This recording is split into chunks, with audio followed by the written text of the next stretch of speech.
have a question. This is slightly. So the other can understand it. You talked about the. It's not on. Yeah, you discussed about the karma and it's leading to suffering and everything.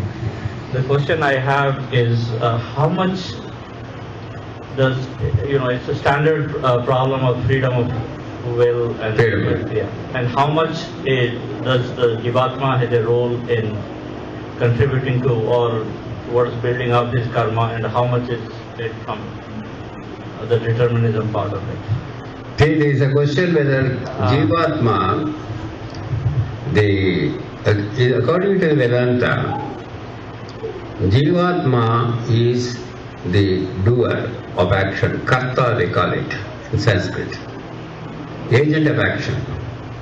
Why should be agent of action? If he is not an agent of action, then the commands of the Vedas, like do this, see, Vedas enjoin, certain good deeds to be done. It also prohibits from doing certain bad things. It's called Vidhi Nisheda. The Vidhi Nisheda becomes meaningful only if for whom it is meant for a human being. If that human being doesn't have the freedom, I cannot order a tree or a stone to do this or not to do this. Only a person who has got intellect, who is capable of acting as an agent of action, for him alone, the commands are meaningful. That's why the Sutra says, Vedanta Sutra, Karta Shastrarthavatvat. If Shastra is to be meaningful, what is Shastra? Vidhi and Nisheda is Shastra. Do this, do not do this. Why this is said? Do this, not to do it. Because it's only for our own good. If we do good things, you get punya. If we do bad things, evil things, you get evil. So this is Vidhi Nisheda is only like a mata trying to rear up her child. God is also trying to help us, to find a better way of life. That's why, Vidhi Nisheda is there. If you are not the agent of action, that agent of action, who is, for example, I cannot, ask a piece of stone to do a thing because it doesn't have the consciousness, it doesn't have the awareness. I have got intellectual powers, capacity to function, capacity to work, therefore it is meant for me. So he is free. Free in what sense he is free? Free means he is not free like God. God is free. Unchecked freedom is only one supreme being. That unchecked freedom is not given to the jiva. So there he can say he is always dependent upon God. Dependent on what? His very existence is dependent upon the God. But for God, there is no jiva at all. But for God, there is no universe also, you see. In that way, everything is dependent. Simply dependent means it doesn't mean it doesn't have any freedom at all. It has got freedom. See, it's something like, putting like this. God has given the capacity for a person to function, the capacity to think, the capacity to act, the capacity to understand. If we have to use it in the proper way, in the proper directions, then it is help. If we don't use it in the proper direction, we cannot blame God for that purpose.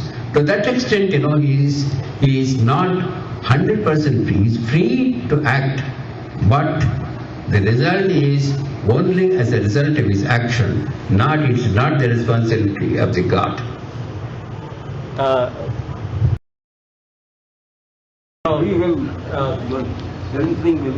But I'm just continuing this a little bit. Like there are slokas in Bhagavad Gita, say Prakriti Kriyamanani. Yeah, that's it. I didn't go into that question. It takes about 15 minutes for me to explain the thing. See, that is there, that in that context this is question. Karta, how can he be, if he is not free? According to the Gita, there are 3 verses there. The final verse is important. Adhishtanam tatha karta. See that in the 18th Adhyaya, Jiva, there are 5 factors which are responsible for human action. Among the 5 factors, one important factor is Jiva being a karta. See, first of all, he should have a body. Mere Jiva without a body cannot function. The Jiva without sense organs and body cannot function. Right? Then Adhishtanam Tata Karta. Then over and above that, the last stage is Paramatma. Because Hrideshe Arjuna Drishtati Brahmiyan Sarvabhutani. He is a controller. Matta Smritihi Jnanam Apohanancha. He is as an Antaryami, prompting him every moment to do a thing. There again, he doesn't do it arbitrarily. Again, according to his karma, he makes him to act, function in a particular directions. So therefore, when Prakriti Kriyamani, that particular verse is, the jiva by itself cannot function. The jiva has to depend upon the body. What is body is constituted of 3 gunas. The gunas are responsible. But mere gunas don't do it. Again, it should be adhisthata, there should be jiva paretis. Why Prakriti itself cannot evolve into the universe? Why the Vedanta criticizes Sankhya school of thought? Prakriti by itself, cannot have a evolution in an orderly way unless it is controlled by another intelligent person. That's why you need a Purusha also. Purusha, Prakriti. Mere Purusha cannot do it. Purusha is always there all the time. Over and above the Purusha, you need the Paramatma. This is how the Vedanta comes into the picture after Sankhya. So in the same way here also, the Kartatva is there. That Kartatva is again, that is a capacity given by God. I didn't have it on my own. To that extent, he is dependent. Paratatra. Paratu tatshute. Paratu. That means it is also given. That gift is given. But that gift, utilization of the gift given to you is your responsibility. But the power to utilize that also comes from the God. Right? Pardon? The power to utilize that gift or whatever is given to the Power. Yeah, the power that also originates from the Paramatma.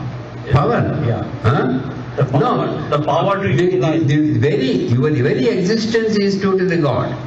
The intellectual powers is due to the God. Right. See, there are 2 karanas. One is called Sadharana Karana, Asadharana Karana. We call it. Now take rainwater.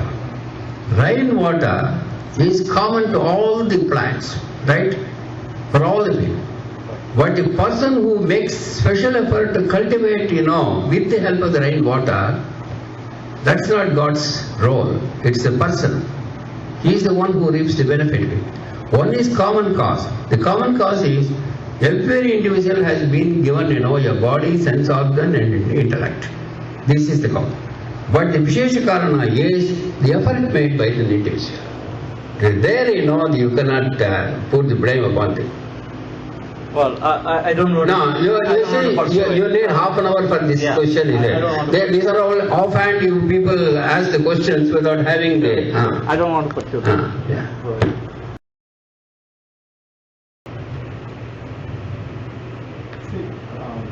I just wanted to ask you if you have found out some kind of a topic, organization of what needs to be lectured in the today and the tomorrow, day after tomorrow.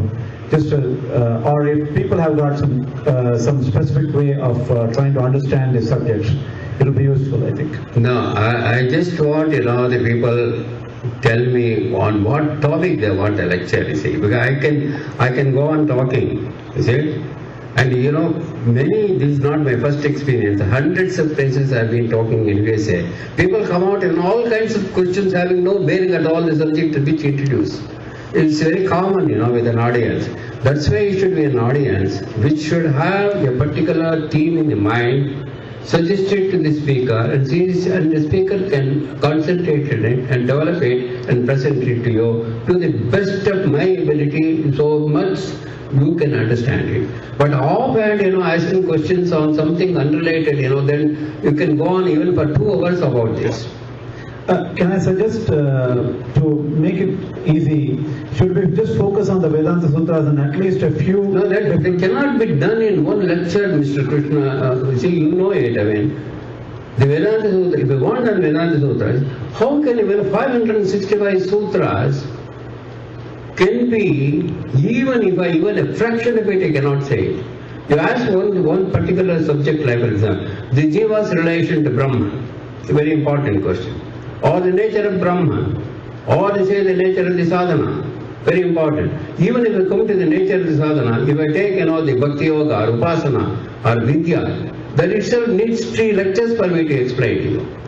See, you people come for 45 minutes, 1 hour, want to see the whole Vedanta. Unfair for me. I can't do justice to it. And you will go disappointed. Oh, what is this man actually talking something I didn't understand at all. I am familiar with it. That's why I've been openly talking to you. Okay, since we're planning for next 2 days. No, I don't know. You suggest to me the topic. Okay, I will suggest, at least the nature of... You suggested me to speak on Brahma Sutra. Yeah. I said broadly what is Brahma Sutra, what are the topics in Brahma Sutra, and how there are so many commentaries, why there are differences in a general way. But if I have to say, for example, a question like Jiva's Paratantra or Swatantriya or Jiva's dependence and independence, then it's a different subject altogether. Can I suggest at least for the next 3 days, the nature of sadhana as a topic and how you can compare No, them? I don't want to waste my time and your time on a subject which is too wide.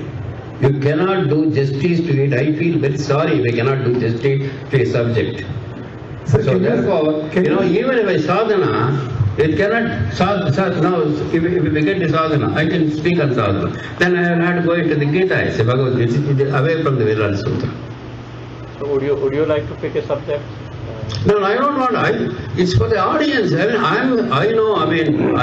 I can speak to you. But I want, you people, but diverse interest, people of diverse interest. Some have very, very superficial questions some people ask. Many times I get annoyed, when people ask superficial questions when I am speaking on a very serious matter. Is it? I don't want this kind of a thing. Or you suggest a subject which your audience is interested, I will speak on it.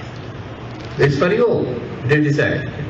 I don't want Why don't I do one thing? I will meet people offline and then suggest a topic. Or sit together informally and ask questions and answers, that is a different thing.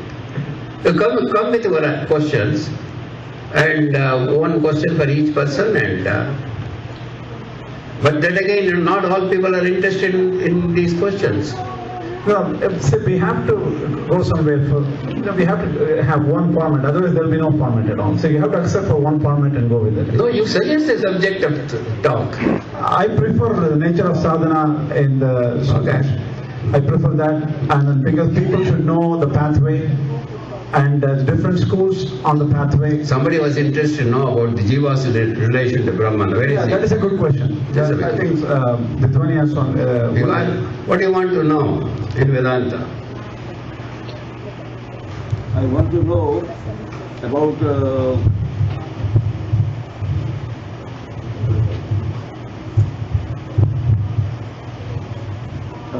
I want to know whether God is a subject or object or both.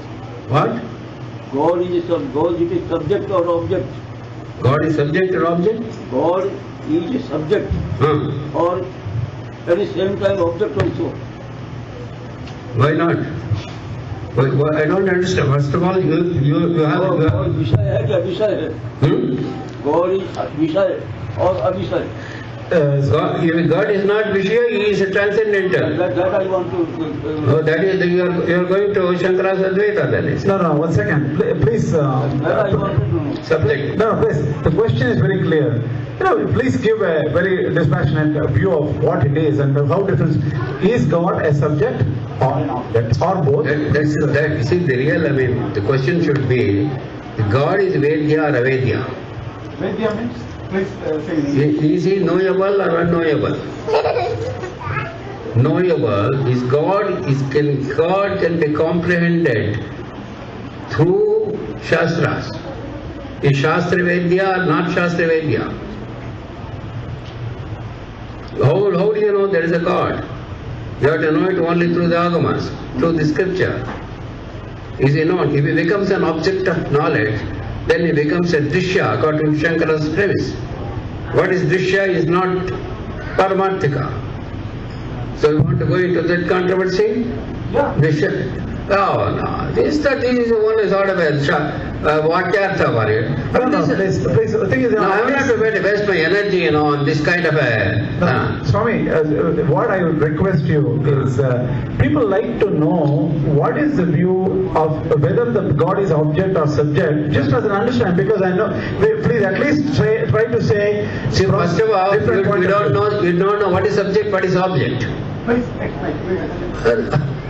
What is it? See, very simple, If God is subject or object, subject means pure, that's not in Vedantic language, these words have no meaning at all.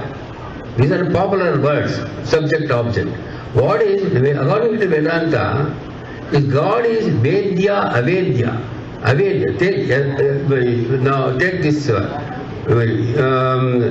Anando, in the Anandavali you say,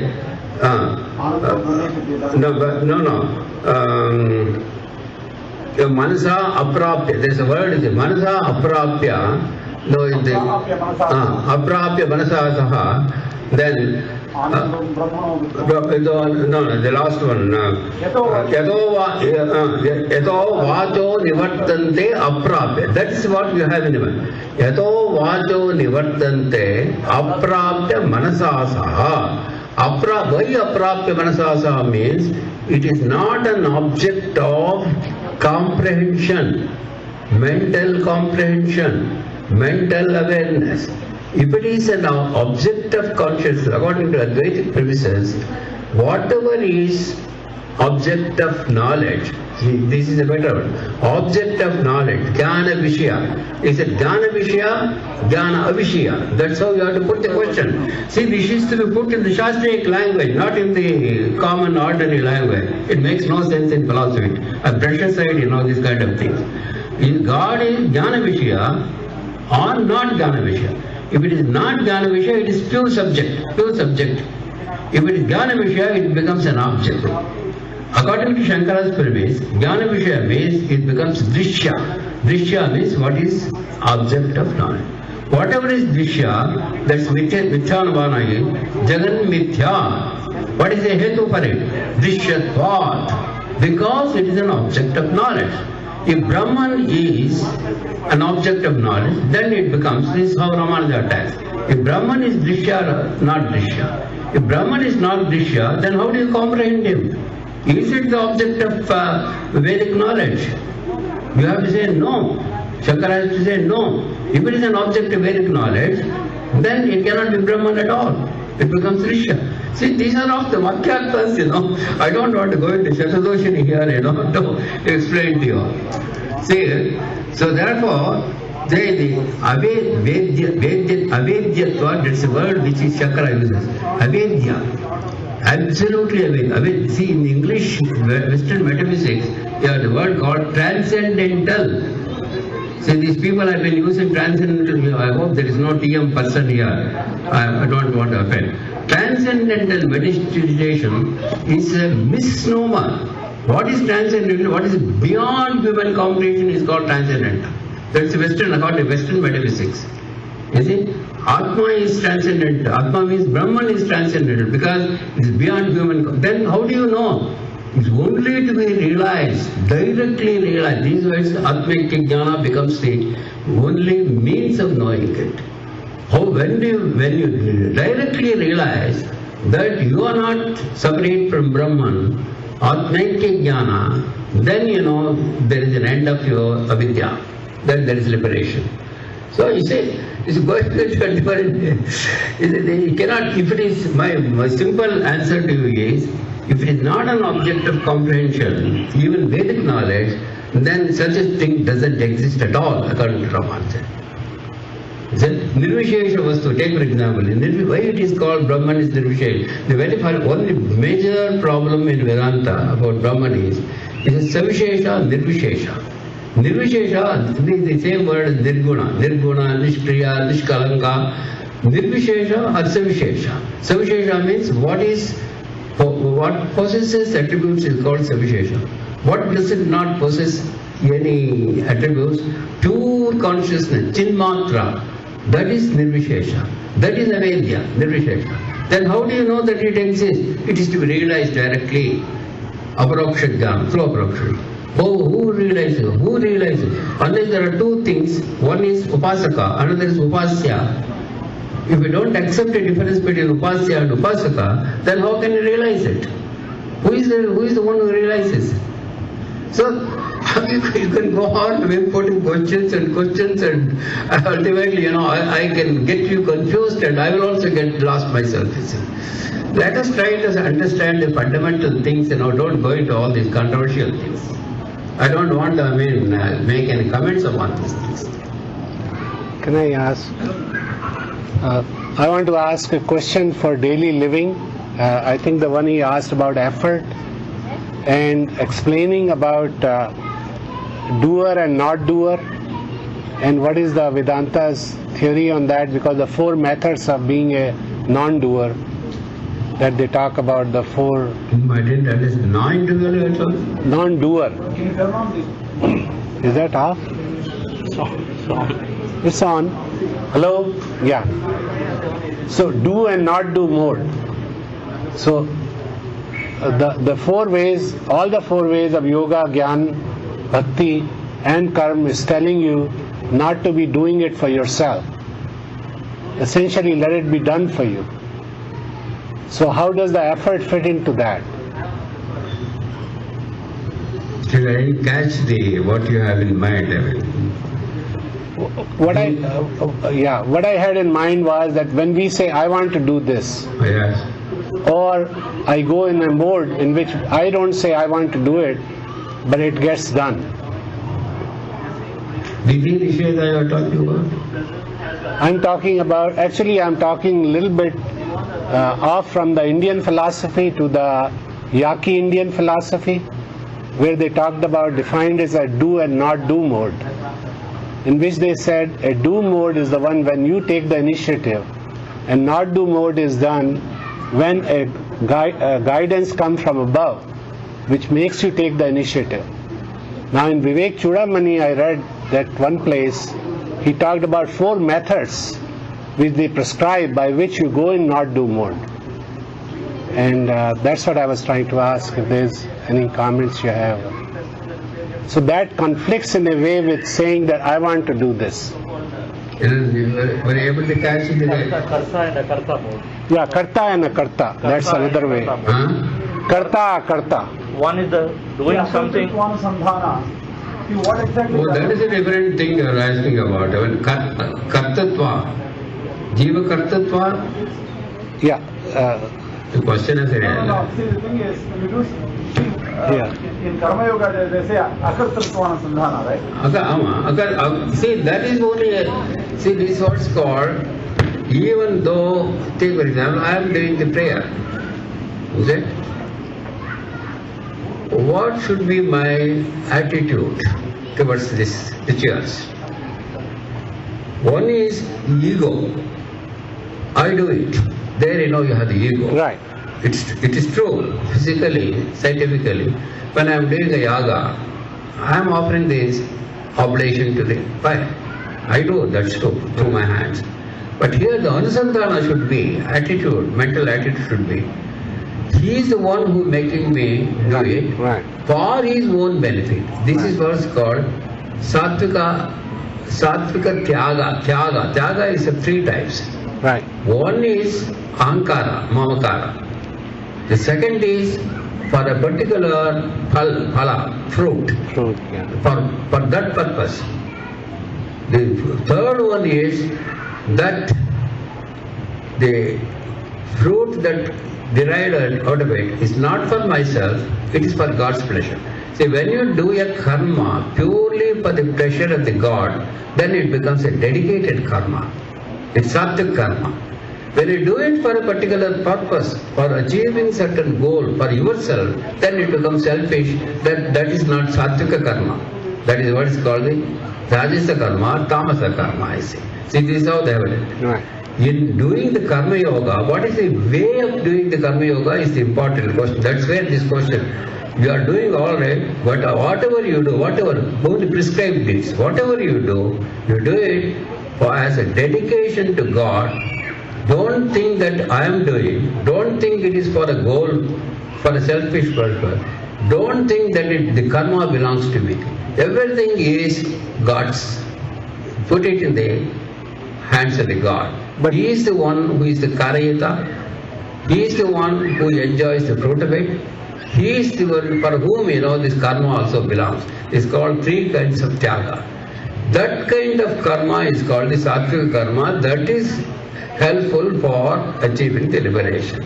But otherwise, the other way if you do it, it is purely for selfish purposes, it doesn't become sattvika karma, it is not karma yoga. You follow it now? Yeah. I think that's what is in your mind.